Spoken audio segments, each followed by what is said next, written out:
ذوالکفل شاہ جی شہید رحمۃ اللہ علیہ، انہوں نے یہ راستہ بدل کے والد صاحب کے ساتھ بیعت کی،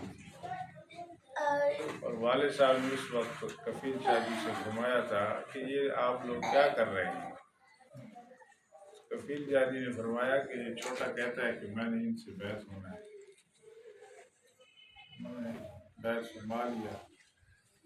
اب دارالمنان بھی ہماری خانقاہ شریف سے وابستہ ہے، اور ان کے گھرانے کے کافی مرد و خواتین خانقاہ شریف سے محبت بھی رکھتے ہیں، تعلق بھی رکھتے ہیں۔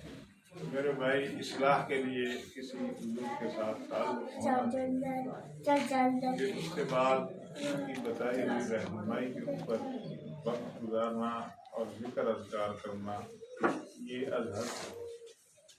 جب تک آپ سبق نہیں لیں گے، پھر اس سبق کو یاد نہیں کریں گے، اس پر عمل نہیں کریں گے، تو کوئی ترقی ممکن نہیں۔